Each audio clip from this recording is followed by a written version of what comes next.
அருண் கண்களை மூடிக்கொண்டு மந்திரத்தை உச்சரிக்கத் தொடங்கினான். வீடு முழுவதும் அதிர்ந்தது. சுவர்களில் விரிசல்கள் ஏற்பட்டன.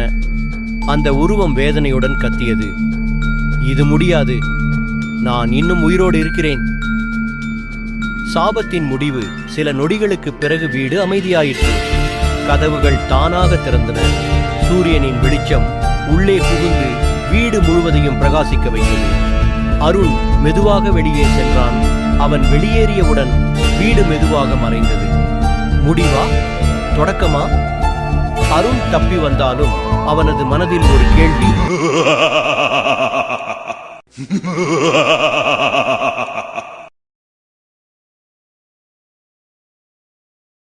அருண் அந்த மர்ம வீட்டிலிருந்து தப்பித்து வெளியேறி ஒரு மாதம் ஆகிவிட்டது. ஆனால் அந்த வீட்டு நினைவுகள் அவன் ஆழ்மனதில் பதிந்து கொண்டே இருந்தன. இரவில் உறங்க முடியாமல் தவித்துக் கொண்டிருந்தான். கனவில் அந்த நிழல் அவனை தொடர்ந்து துரத்திக் கொண்டே இருந்தது. ஒரு நாள் அருணின் அலுவலகத்துக்கு ஒரு அழைப்பு வந்தது. மற்றொரு வாடிக்கையாளர் அந்த வீட்டு நிலத்தை வாங்க ஆர்வமாக இருக்கிறேன் என்று அவர் சொன்னதும் அருண் கோபத்தின் உச்சிக்கே சென்றான். அந்த வீட்டை விற்க முடியாது, அது ஒரு சாபமிட்ட இடம் என்று அருண் அலுவலகத்தில் கூச்சலிட்டான். ஆனால் மாளிகையை வாங்க வருபவர் ஒரு பெரிய தொழிலதிபர்.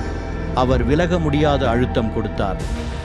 அருண், நீ இந்த முறை மாளிகைக்கு வாடிக்கையாளரை நேரடியாக அழைத்து கொண்டு செல்ல வேண்டும் என்று மேலாளர் கட்டளையிட்டார்.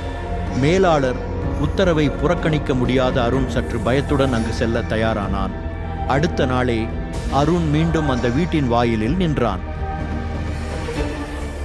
இந்த முறை அவனுடன் தொழிலதிபர் ராஜேஷும் வந்திருந்தார். இது ஒரு சாதாரண வீடுதான், இதில் எந்த திகில் கதையையும் புனைய வேண்டாம் என்றார் ராஜேஷ். ஆனால் அருணின் உள்ளம் பயத்தில் நடுங்கியது.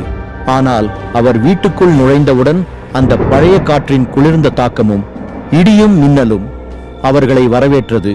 கரை படிந்த சுவர்கள் மற்றும் அந்த சகிக்க முடியாத வாசனை, இவை அனைத்தும் மீண்டும் தொடங்கிவிட்டன. ராஜேஷ் ஒரு அறைக்குள் சென்றபோது அருணின் காதில் மீண்டும் அந்த திகில் சிரிப்பு கேட்டது. அதை கேட்டதும் அருண் பயத்தில், இங்கு இருந்து வெளியேற வேண்டும், இல்லை என்றால் நம் உயிருக்கே ஆபத்தாக முடியும் என்று சொன்னான். திடீரென்று இடியும் மின்னலும் ஓய்ந்து மாளிகை முழுவதும் இருள் சூழ்ந்தது. அருண் பயத்தில் என்ன செய்வதென்று தெரியாமல் நின்றான். அப்பொழுது ராஜேஷின் குரல் எங்கோ தொலைதூரத்தில் கேட்டது. அருண், நீ எங்கே இருக்கிறாய்? அருண் குரல் கேட்ட திசையை நோக்கி பார்த்தான்.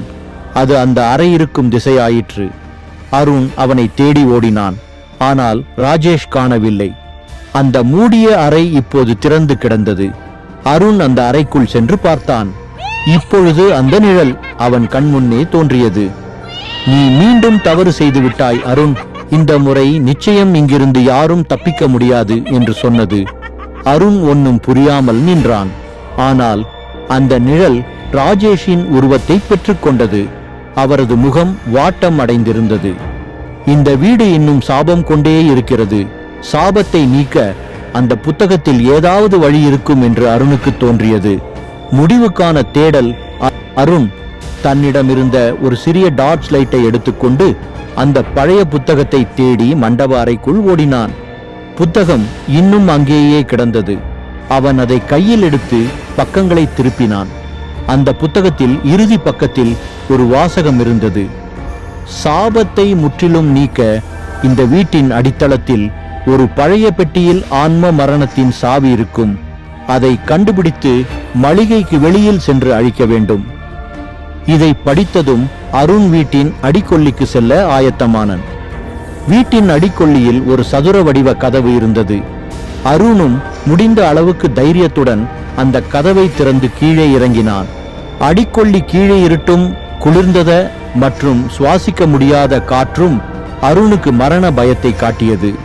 ஒரு வழியாக அருண் தரையில் பழைய பெட்டி ஒன்றை கண்டுபிடித்து திறந்து பார்த்தான். அதில் ஒரு சாவி ஒளிர்ந்தது. இப்பொழுது அருண் மனதிற்குள் ஒரு கேள்வி. இந்த சாவி, இதுவே இந்த மாளிகையின் சாபத்திற்கு விடிவாக இருக்கிறதா? அருண் அந்த சாவியை எடுத்து விட்டான். ஆனால் அவன் திரும்பி பார்த்தபோது அந்த நிழல் அவனை நோக்கி கத்திக்கொண்டே வேகமாக துரத்தியது. இந்த நிழலின் சத்தத்தில் வீடு முழுவதும் மீண்டும் அதிர்ந்தது. சுவர் இடிந்தது. கதவுகள் வெடித்து சிதறின. அருண் சாவியுடன் மேலே ஓடினான். கதவுகள் அவனை வெளியே தள்ளியது. வெளியே சென்று சாவியை கையில் வைத்தபடியே அருண் மூச்சு வாங்கினான். அந்த வீட்டின் மேல் ஒரு மின்னல் விழுந்தது.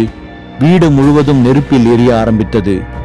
அருண் உடலில் சக்தியற்றவனாக மயங்கி கீழே விழுந்து கண்களை மூடும் நேரத்தில் தன் கையில் உள்ள சாவியை பார்த்தான்.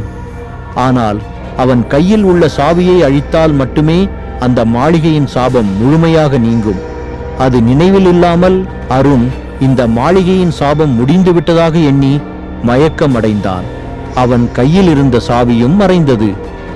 இது உண்மையில் முடிவா அல்லது இன்னும் ஒரு மர்ம கதையின் தொடக்கமா?